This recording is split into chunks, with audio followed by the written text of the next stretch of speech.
नमस्कार, मैं हूं रवि अवस्थी और आपको मैं बता दूं, मैंने आपको 24 घंटे पहले बोला था कि कुछ ना कुछ बड़ी खबर आ सकती है रूस यूक्रेन युद्ध से जुड़ी हुई।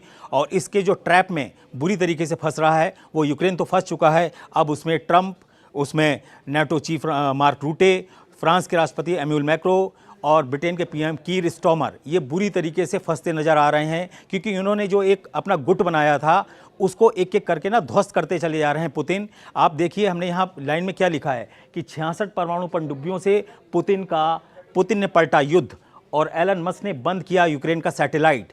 ये जो दो लाइनों की खबर है, इसमें दो खबरों के साथ पूरे युद्ध का विश्लेषण है। और उसका सबसे इंपॉर्टेंट पार्ट ये है कि जो एलन मस्क हैं, उनके स्टारलिंक सैटेलाइट, जिसके बारे में दावा किया जाता था कि वो कभी भी उसकी जो सप्लाई है या उसकी जो सर्विसेज हैं वो इतनी आसानी से ख़राब नहीं होती हैं, उनको छेड़छाड़ नहीं की जा सकती है, लेकिन एलन मस्क के जो सैटेलाइट हैं वो 140 देशों के अंदर बुरी तरीके से प्रभावित हुए हैं। और ऐसा बोला जा रहा है कि 140 लोगों का तो बहाना बनाया गया है। एक्चुअली में जो मस्क हैं उन्होंने ट्रंप से एक अपना कहते हैं ना खूंखार बदला लिया है और उन्होंने अपनी सैटेलाइट्स की जो सर्विसेज हैं उनको जानबूझकर यूक्रेन के अंदर बंद कर दिया है, ताकि जो यूक्रेन के ड्रोन हैं या मिसाइल हैं जो नेविगेशन के थ्रू जाते हैं, जो सैटेलाइट के सिग्नल्स के थ्रू रशिया के अंदर अटैक कर रहे थे, वो अब सही से अटैक नहीं कर पा रहे हैं। नंबर एक बात। नंबर दो बात कि पुतिन ने एक नई परमाणु पनडुब्बी उतारी है और हैरानी की बात यह है कि ये जो परमाणु पनडुब्बी है वो बेहद खतरनाक बताई जा रही है। ये परमाणु पनडुब्बी के बारे में यहाँ तक दावा किया जा रहा है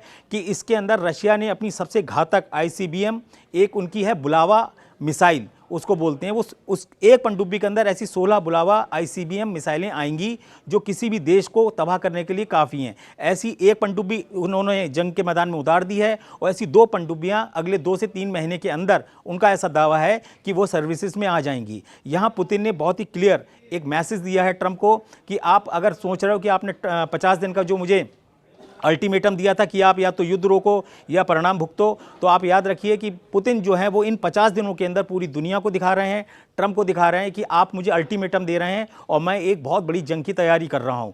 इसीलिए ये दो जो खबरें हैं कि एलन मस्क का सैटेलाइट का अचानक यूक्रेन में बंद होना और पुतिन का एक बड़ी परमाणु पनडुब्बी को लॉन्च करना, क्या किसी बड़े जंग की ओर इशारा कर रहा है? क्योंकि रशिया मीडिया में और यूक्रेनी मीडिया में ये दावे किए जा रहे हैं कि जो रूस है उसने जुलाई स्टॉर्म के नाम से एक ऐसा युद्ध अभ्यास शुरू किया है जो सीधे सीधे काला सागर में एक बहुत बड़ा चेंज लाने वाला है। और हैरानी की बात यह है कि पुतिन ने पिछले 2 हफ्तों के अंदर अपनी समुद्री नौसेना को, यानी कि अपनी नौसेना को हाईली एक्टिव किया है। आपने देखा होगा कि पिछले 1 हफ्ते से वहां पर एक जुलाई स्टॉर्म के नाम से एक युद्धाभ्यास हो रहा है जो लगभग 4 महासागरों को कवर करता है, जिसमें बाल्टिक सागर हो गया, कैस्पियन सागर हो गया, आर्टिक सागर हो गया और कैस्पियन सागर हो गया। ये जो 4 महासागर हैं इसके अंदर रशिया की जो युद्धपोत हैं वो हाईली एक्टिव हैं। ऐसा लग रहा है कि वो पहले से ऐसी एक मोर्चाबंदी कर लेना चाहते हैं ताकि अमेरिका की या नाटो की जो नौसेना है वो उस घेरे को तोड़ ही ना पाए।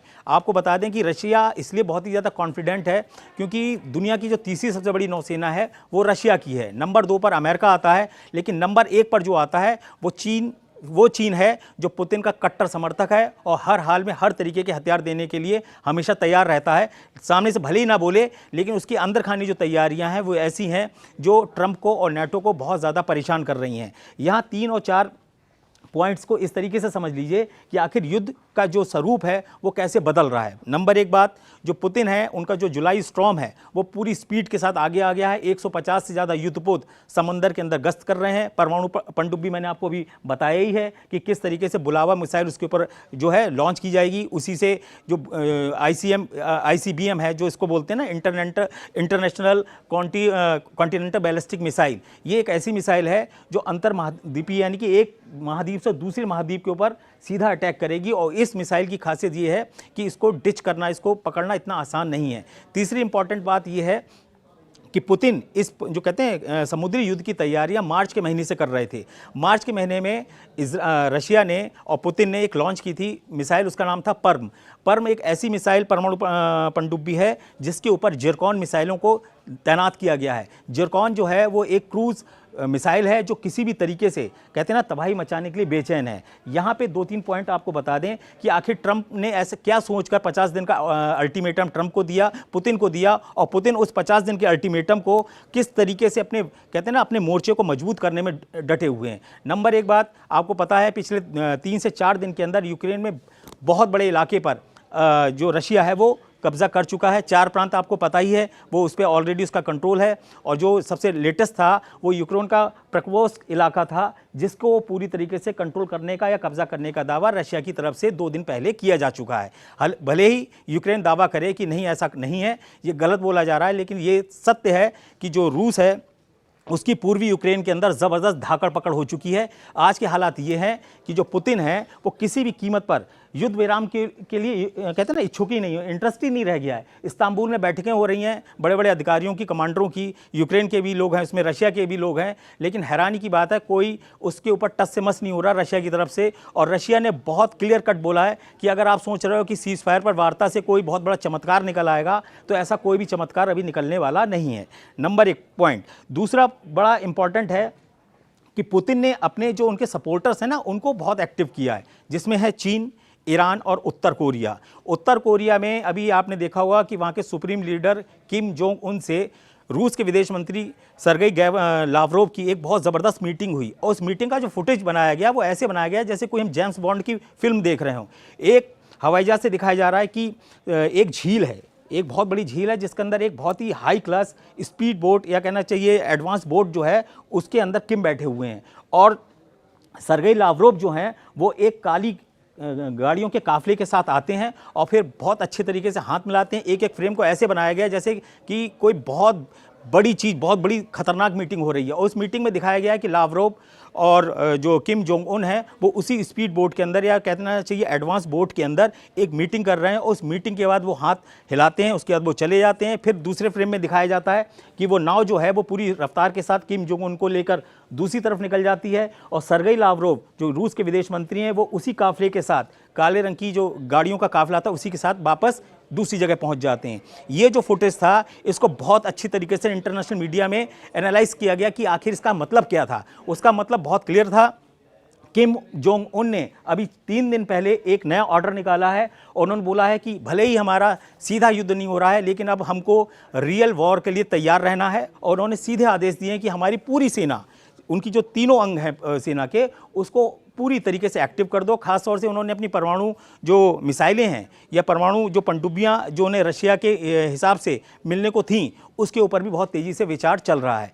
अब स्थिति ये है कि जो चीन है उसके पास दुनिया की सबसे मजबूत नौसेना है, 400 से ज़्यादा जंगी युद्धपोत उसके पास हैं, लगभग 300 युद्धपोत रूस के पास हैं, और अमेरिका के पास करीब 350 युद्धपोत हैं। लेकिन ये बात मानी जाती है कि जो अमेरिका की नौसेना है वो बहुत ही एडवांस है, उसमें घातक युद्धपोत हैं। उसके पास 12 युद्धपोत बताए जाते हैं अमेरिका के पास हैं। लेकिन सवाल उठता है कि अगर चीन और रशिया दोनों मिल जाएंगे तो आप क्या करोगे। यही वजह है कि पुतिन ने अपनी जो परमाणु पनडुब्बियां हैं वो लगभग 66 हैं और उसमें बढ़ रही हैं। आज अगर मैं आपको आंकड़ा 66 बता रहा हूँ, हो सकता है अगर 67-68 हो जाए 2-3 महीने के अंदर, ये बढ़ता रहेगा, घटेगा नहीं।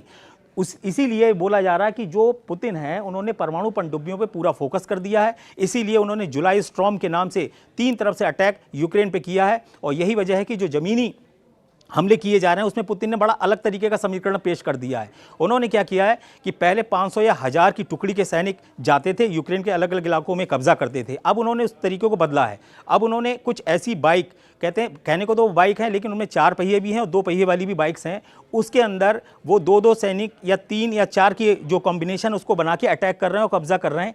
इस चक्कर में क्या हो रहा है कि जो यूक्रेन की सेना है उसको मोर्चा अपना फैलाना पड़ रहा है। जैसे ही वो इस मोर्चे को फैला रही है वो वहीं पे कमज़ोर हो रही है, और इसके चक्कर में जो यूक्रेन के सैनिक हैं वो बहुत ज़्यादा मारे जा रहे हैं। अकेले प्रकोव्स्क में कल भी मैंने आपको बताया था 1220 यूक्रेनी सैनिक सिर्फ 24 घंटे के अंदर मारे गए, और जो रूसी सेना है उसको बहुत ही मामूली नुकसान हुआ क्योंकि उसने अपने सैनिकों की जो तादाद थी उसको छितरा दिया। यानी कि इस युद्ध के मोर्चे को इस तरीके से कर दिया कि आप एक जगह पर 1 या 2 ही लोगों को मार पाओगे, 500 में से सब 500 सैनिकों को मार नहीं पाओगे। इससे पहले रशिया का बहुत ज़्यादा नुकसान हो रहा था। अब यहाँ पे मैं 2-3 चीज़ें आपको बताना चाहता हूँ कि आखिर ये युद्ध किस तरफ जा रहा है, और एलन मस्क जो हैं अचानक उनका सैटेलाइट कैसे ख़राब हो गया।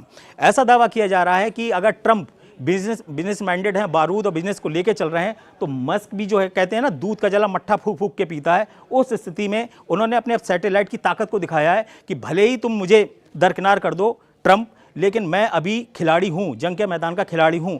और ये बात सबको अच्छे से पता है कि जब पुतिन और ट्रंप की आपस में बातचीतें हुई हैं शुरुआत में, जैसे ही सरकार बनी है, तो सबसे ज़्यादा एलन मस्क खुश थे और उन्होंने बोला था कि अगर ट्रंप चाहेंगे तो ये युद्ध बहुत जल्दी रुक जाएगा। लेकिन ट्रंप ने क्या किया, एलन मस्क के साथ ही ऐसा खेला कर दिया कि वो समझ ही नहीं पाए कि जिस ट्रंप को हम इतनी मेहनत से इतना पैसा लगा के आए, वही ट्रंप आज उनके खिलाफ क्यों है, उनके बिजनेस के खिलाफ क्यों है। और यही वजह है कि पुतिन के करीबी एलन मस्क जो हैं उन्होंने अब अपना खेल दिखाना शुरू कर दिया है। सबसे पहले उन्होंने अपनी अमेरिकन पार्टी बनाई, ट्रंप के मुंह पे एक तमाचा मारा कि अगर आप सोचते हो कि आपके पास अपनी पार्टी है और आप सब कुछ कर लोगे, तो मेरे पास इतना मैन पावर या कहते हैं पैसा है कि मैं एक नई पार्टी खड़ी कर सकता हूं। दूसरी ताकत उन्होंने सैटेलाइट के थ्रू दिखाई है कि यूक्रेन में जो भी वॉर हो रहा है वो स्टारलिंक यानी कि जो एलन मस्क की कंपनी है उसकी जो सैटेलाइट हैं वो उसको सर्विसेज दे रहे हैं यूक्रेन को, जिसकी वजह से वो अपने मिसाइल और ड्रोन अटैक रशिया के बहुत अंदर जाके कर पा रही है। ये बात एलन मस्क को इसलिए भी बहुत चुभी है क्योंकि ये कहते हैं ना एक वादा किया गया था एलन मस्क और ट्रंप की तरफ से कि भाई यूक्रेन जो है वो कभी भी बहुत अंदर जाके रूस के अंदर अटैक नहीं करेगा। लेकिन 1 जून को जो रशिया के अंदर अटैक हुआ वो पुतिन को हिलाने के लिए काफ़ी था। उसके 5 एयरबेस के ऊपर ड्रोन अटैक किए और वो भी रशिया के अंदर पहुंचकर वहां से ड्रोन को ऑपरेट किया गया और सीधे सीधे 5 एयरबेस जो थे वो उड़ाए गए और जिसमें 41 से ज़्यादा जो लड़ाकू विमान थे, जिसमें बमवर्षक थे TU-160 और TU-90 जैसे, वो सब उसमें से कई तबाह हुए। अब ऐसी स्थिति में जो पुतिन थे उनके लिए ये बहुत क्लियर कट हो गया कि जो यूक्रेन है या जो जेलेंस्की हैं वो किसी भी कीमत पर सीज फायर से ज़्यादा सीरियल अटैक पर ज़्यादा विश्वास कर रहे हैं। इसीलिए उन्होंने क्या किया, जैसे ही ट्रंप से 60 मिनट की बात हुई पुतिन और ट्रंप की, उसके बाद से जो अटैक चालू किया 9 जुलाई से और आज की तारीख तक, वो ऐसा अटैक कर रहे हैं यूक्रेन के अंदर कि यूक्रेन को संभलने का मौका ही नहीं मिल रहा है।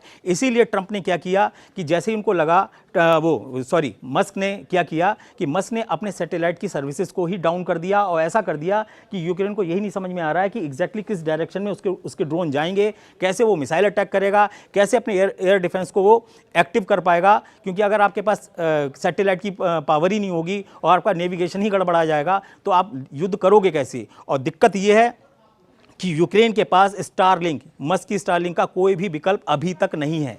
यूरोप जब तक इसको कवरेज करेगा, जब तक इसकी रिपेयर करेगा या एलन मस्क के कहते हैं ना कि उसके खिलाफ कोई एक नया उसको एयर डिफेंस या सैटेलाइट की सर्विसेज देगा, तब तक खेल पूरा पलट चुका होगा। और यही वजह है कि एलन मस्क से इस समय सबसे ज़्यादा जो नाराज़ हैं वो राष्ट्रपति ट्रंप बताए जा रहे हैं। यहाँ तक कि मार्क रूटे जो नेटो के चीफ हैं वो बोल रहे हैं कि ऐसी विकट परिस्थिति में जब युद्ध इतना भयंकर हो रहा है और जब रशिया के जो कहते हैं ना जुलाई स्टॉर्म कहते हैं, जुलाई का जो तूफानी हमले हो रहे हैं, ऐसे वक्त में अगर यूक्रेन के सैटेलाइट जो हैं वो ख़राब होंगे और रशिया उस पर अटैक करेगा तो ये सरासर कहीं ना कहीं एलन मस्क की कोई चाल है, ऐसा उन पे शक किया जा रहा है। हालांकि आपको बता दें जो स्टारलिंक है उसकी सर्विसेज 140 देशों के अंदर बाधित हुई हैं और बहुत ही गंभीर समस्या बताई जा रही है जिसको रिजॉल्व करना थोड़ा कठिन हो रहा है।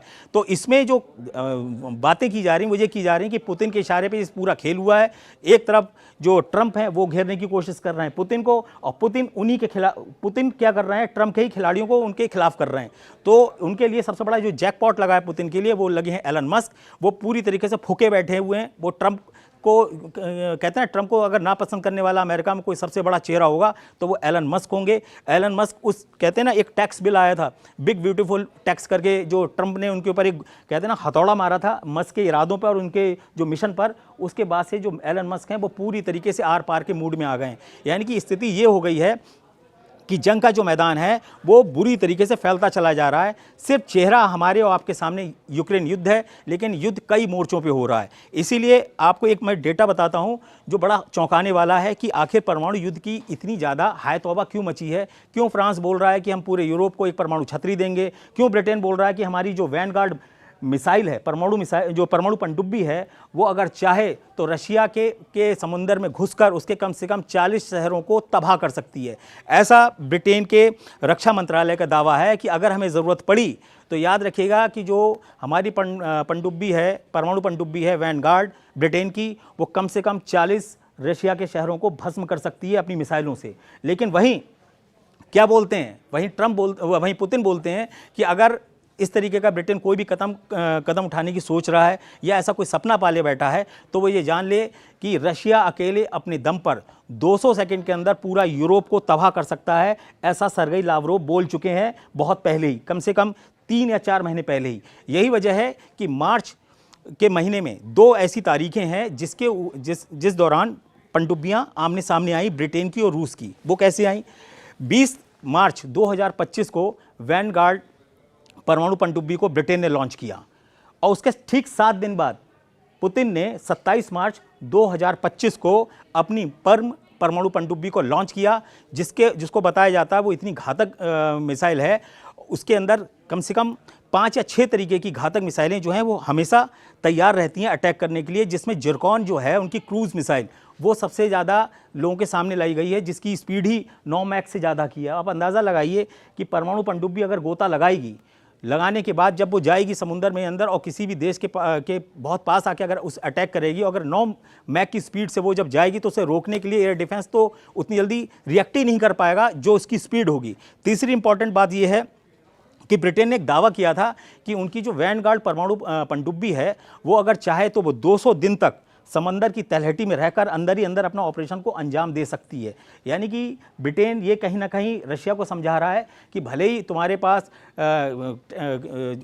परमाणु बमों की या परमाणु हथियारों की भरमार है, 5400 से ज़्यादा आपके पास परमाणु हथियार हैं, लेकिन ये भी मत सोचिए कि हमारा ब्रिटेन और फ्रांस के पास लगभग 450 से 500 परमाणु बम जो हैं वो एक्टिव हैं। और ऐसा बताया जाता है दुनिया के जो वॉर एक्सपर्ट्स हैं कि ब्रिटेन और फ्रांस के जो परमाणु बम या हथियार हैं वो बहुत ही एडवांस्ड हैं और बहुत ही घातक हैं। इसीलिए उन्होंने अपनी संख्या को बहुत ज़्यादा नहीं बढ़ाया।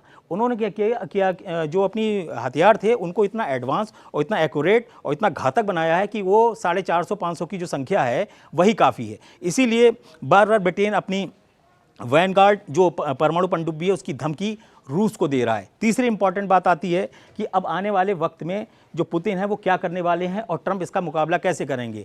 ऐसा कहा जा रहा है कि ट्रंप अभी भी 50 दिन के अल्टीमेटम की किताब लिए बैठे हुए हैं। वो उसमें एक एक दिन टिक लगाते जा रहे हैं कि आज 10 दिन हो गए, आज 15 दिन हो गए, आज 30 दिन हो गए। लेकिन इधर जो टिक लगा रहे हैं पुतिन भाई, वो ऐसा लगा रहे हैं कि वो रशिया के पूर्वी यूक्रेन को कितना कब्जा करना है, पश्चिमी यूक्रेन में कहाँ घुसना है, मध्य यूक्रेन में कहाँ अटैक करना है, इसका खाका देते चले जा रहे हैं। वो चिट इधर से फाड़ रहे हैं, ये अलग कर रहे हैं। अब ऐसी स्थिति में नेटो क्या करे? नेटो अब कुछ ऐसी स्थिति में आ गया है कि वो अमेरिका के बिना कुछ कर नहीं पा रहा है। सारे समझौते 24 और 25 जून को हेग में जो नेटो की समिट हुई थी उसमें यह हुआ था कि भाई 5% का जो रक्षा बजट है उसको बढ़ाया जाएगा और उससे हम रशिया से लड़ेंगे। लेकिन ये जो प्रैक्टिसेस हैं इनमें वक्त लगेगा, 4-5 साल, 2 साल, 3 साल का भी वक्त लग सकता है। इतने वक्त में तो पुतिन पता नहीं यूक्रेन का क्या हाल करेंगे। और सबसे बड़ी जो दिक्कत है, जो बाल्टिक देश हैं 3, उसमें है एस्टोनिया, लिथुआनिया और एस्टोनिया। उसमें क्या है, उन तीनों के संग सबसे बड़ी दिक्कत ये आ रही है कि भाई हम 1991 में सोवियत संघ से अलग हुए,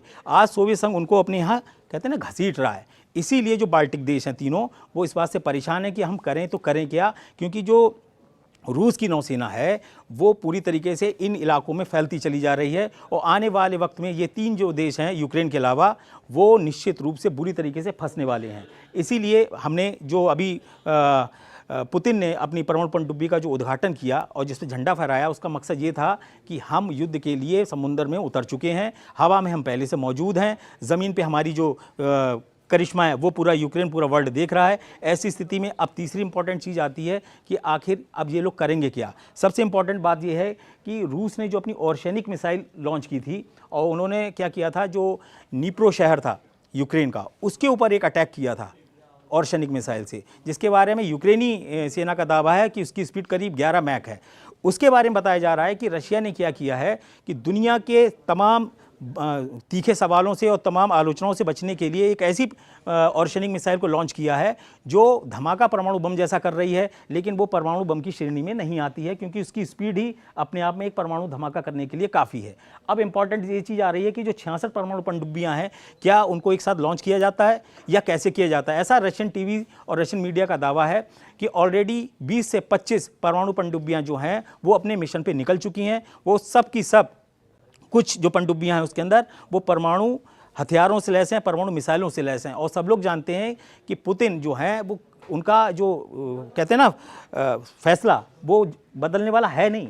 बदलने वाला इसलिए नहीं है क्योंकि पुतिन के पास अब कोई ऑप्शन बचा ही नहीं है। उनको इस तरीके से घेर लिया गया है कि या तो वो जीतेंगे और या फिर नेटो और अमेरिका सब मिलकर रशिया को हमेशा के लिए दबा देंगे। यानी कि पुतिन ही रूस का एक आखिरी चेहरा या आखिरी उम्मीद है जो या तो रूस को उबार देगा या रूस को कहते हैं बिल्कुल पूरी तरीके से तबाह कर देगा। हो सकता है कि रशिया जो है वो 1991 से भी बुरी स्थिति में आ जाए, उसको और भी तोड़ दिया जाए। लेकिन ऐसा भी हो सकता है कि अगर पुतिन अपने मिशन में सफल हो गए और ईरान और चीन ने उसका अच्छे से साथ दे दिया युद्ध के मैदान के अंदर, तो याद रखिए 1991 में जितने भी देश रशिया से अलग हुए थे उसमें से कम आधे देश ऐसे होंगे जिनको पुतिन जो है वो अगले 2-4 साल के अंदर अपने ग्रैप में ले लेंगे या उस पर अपना कंट्रोल हर हालत में कर लेंगे। यही जो डर है वो फ्रांस और ब्रिटेन और जर्मनी सबको दिखा रहे हैं कि अगर अब भी हमने हमला नहीं किया रशिया के ऊपर मिलकर तो फिर याद रखिए रशिया हमको बचने का मौका नहीं देगा। लेकिन दिक्कत यह है कि ट्रंप बोल रहे हैं कि हम रशिया के ऊपर सीधा हमला नहीं करेंगे चाहे कुछ हो जाए। अब ट्रंप की ऐसी क्या मजबूरी है ये समझ से परे है।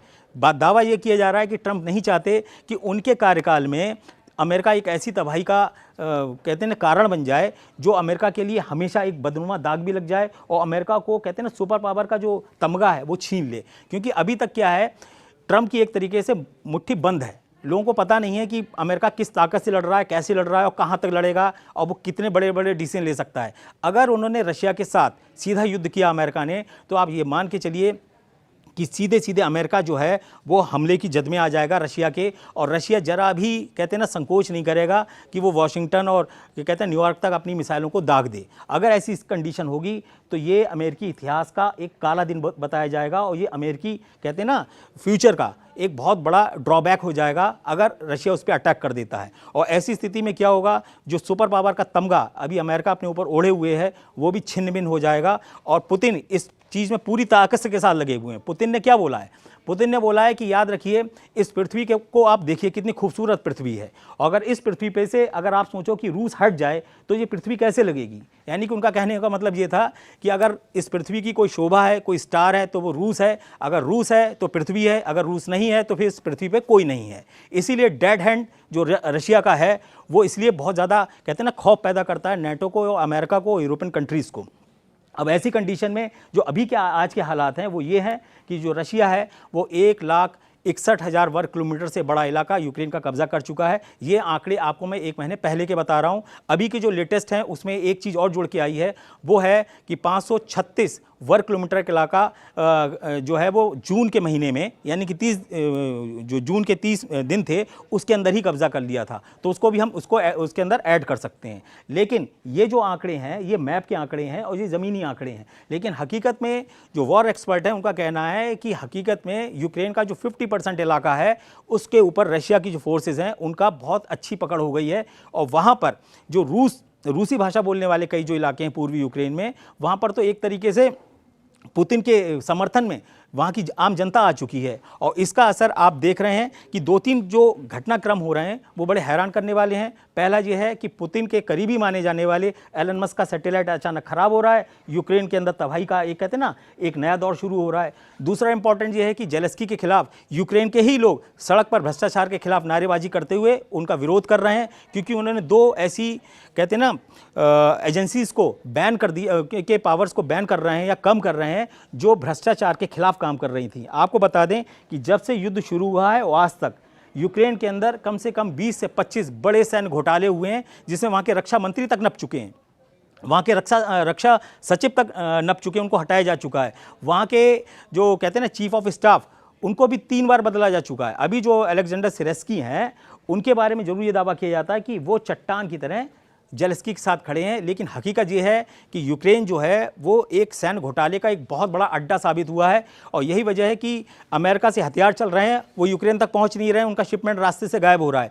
कई ऐसी रिपोर्ट्स आई हैं यूक्रेनी मीडिया में छाई गई हैं और बताया गया है कि अमेरिका से कुछ हथियार चले और रास्ते में वो गायब हो गया। वो कहाँ गायब हुआ किसी को नहीं पता। तीसरी इंपॉर्टेंट बात, यूक्रेन की जो मीडिया है उसमें जो सरकारी मीडिया है उसने एक प्रोपेगेंडा फैलाया और ये बताया कि वो शुरू से ही युद्ध जीतता चला आ रहा है। आप यकीन नहीं मानेंगे कि यूक्रेन के जो द कीव इंडिपेंडेंट है वहाँ का जो अखबार है वहाँ का जो पोर्टल है वो एक बड़ा दावा करता है कि हमने अब तक 10.5 लाख से 11 लाख के बीच रूसी सैनिकों को मार दिया है या घायल कर दिया है। क्या इन आंकड़ों पे कोई विश्वास कर सकता है? लेकिन वहाँ आप पर डे अगर आप उसके आंकड़ों को देखेंगे, नेट पे जाके आप देखिए, तो वो यही दिखाएगा कि 10.5 से 11 लाख से ज़्यादा ये रूसी सैनिक मार चुके हैं। उनके हिसाब से वो 38,000 से ज़्यादा बख्तरबंद और जो रॉकेट ब्रिगेड की जो तोपें होती हैं या जो बख्तरबंद वाहन होते हैं उनको तबाह कर चुके हैं। 38,000 जब संख्याएँ देखिए, और उनका दावा है कि वो अब तक 400 से ज़्यादा 450 से ज़्यादा रूसी जो एयरक्राफ्ट हैं, लड़ाकू एयरक्राफ्ट और हेलीकॉप्टर हैं, उनको उड़ा चुके हैं। ये ऐसे आंकड़े बताते हैं जैसे ऐसे लग रहा है कि वहाँ पे वो खिलौने की तरह रखे थे और यूक्रेन के सैनिक गए वहाँ बम मार मार के उसको उड़ा दिया। ये ऐसी खोखले जो दावे कर रहे हैं वो जेलेस्की के जोकर पने को एक कहते हैं और बढ़ावा दे रहे हैं। और वो उसी कल्पना में रहते हैं कि देखिए हमने बड़ी बहादुरी से यूक्रेनी सेना लड़ रही है और देखिए हमने क्या किया है। लेकिन हकीकत क्या है कि यूक्रेन के अंदर कई ऐसे वीडियो वायरल हुए हैं जहाँ 15, 16 और 14 साल के लड़कों को ज़बरदस्ती पकड़ के सैनिक बनाने की कोशिशें हुई। यहाँ तक कि 60 साल की जो बुजुर्ग हैं उनको भी सेना में ज़बरदस्ती अलग तरीके से भर्ती करने की कोशिश की गई। कई मामले तो ऐसे भी आए हैं जहां भर्ती करने वाले अफसरों ने क्या किया, लोगों से घूस ली और उनसे कहा कि अगर आप सेना में भर्ती नहीं होगे तो आपको ये जरूरी है कि आप हमको पैसा दो। तो उन्होंने अपनी देश कहते हैं ना, सैनिकों ने भर्ती ना होने के लिए पैसे दिए। आप अंदाज़ा लगाओ, जिस देश की जनता कहते हैं ना जंग के मोर्चे पर लड़ने को ना तैयार हो और वो अपने कहते हैं सैनिक बनने से मना कर दे और उसके बदले में अपने घूसखोर अफसरों को पैसा दे कि मुझे भाई सैनिक मत बनाओ, मैं मरने नहीं जाऊंगा रशिया के हिसाब से। तो आप अंदाज़ा लगाओ कि यूक्रेन कितनी बुरी तरीके से अंदर से चरमरा चुका है। जबकि पुतिन ने क्या किया है, इस बीच में 1.5 से 2 लाख नई सेना जो है वो तैयार कर रखी है, जो आगे के इन्वेजन में काम आएगी, खासतौर से जब नेटो देश या कहते हैं या यू के जो देश हैं उससे जब उसका मुकाबला होगा। तो यहाँ पे अगर देखा जाए तो पुतिन की जो पूरी का जो प्लान है उसके अंदर सारे हथियार हैं। नंबर सबसे इंपॉर्टेंट हो गया कि परमाणु पनडुब्बियाँ तैयार हैं, परमाणु मिसाइलें तैयार हैं, उनके बमवर्षक जो परमाणु बम गिरा सकते हैं वो तैयार हैं। कुल मिला के स्थिति ये है कि रशिया जो है वो युद्ध स्तर पे हर चीज़ का प्रोडक्शन कर रही है, चाहे वो सैनिकों की भर्ती हो, चाहे हथियारों को बनाना हो। यही वजह है कि उसने ईरान के शाही ड्रोन, जिससे उसने सबसे ज़्यादा अब तक अटैक किए हैं, ड्रोन अटैक किए हैं, जिसके बारे में जेलेस्की खुद बता चुके हैं कि 28,743 जो शाही ड्रोन हैं उससे रूस हमारे ऊपर अटैक कर चुका है। ये खुद जेलेस्की बोल चुके हैं। तो आप अंदाज़ा लगाओ, अगर जेलेस्की बता रहे हैं कि 28,743 ड्रोन से रशिया हमारे ऊपर अटैक कर चुका है, तो आप अंदाज़ा लगाइए कि रशिया ने किस स्तर पे उसको अच्छे तरीके से मारा है यूक्रेन को। अब यही स्थिति है कि जो विस्फोटक मामला है वो इस स्तर पे पहुंच गया कि पुतिन जो हैं वो विन विन सिचुएशन में आ गए हैं। विन विन सिचुएशन में इसलिए आ गए हैं कि उनको चीन का भी अच्छे से साथ मिल रहा है। ईरान तो कह रहा है कि हमारा वजूद जो है वो अब रूस के साथ जुड़ गया है। अगर रूस रहेगा तो ईरान रहेगा, अगर ईरान रहेगा तो रूस रहेगा। ऐसी कंडीशन में आप अंदाज़ा लगा लीजिए कि क्या स्थिति होगी। वहीं दूसरी तरफ मैं आपको कल भी बता चुका था कि अमेरिका का जो गुट था वो हल्के हल्के दरक रहा है। इसीलिए जो ट्रंप हैं वो क्या कर रहे हैं, तरह तरह से धमका रहे हैं। उसमें भारत को भी उन्होंने घसीटा है। आपको पता ही होगा कि उन्होंने 3 देशों को बहुत अच्छे से धमकाने की कोशिश की है कि चीन, ब्राज़ील और भारत किसी भी कीमत पर अब पुतिन से या रूस से तेल ना लें। अगर वो तेल लेंगे तो उनके ऊपर बहुत हैवी जो है टैरिफ लगाएंगे और हो सकता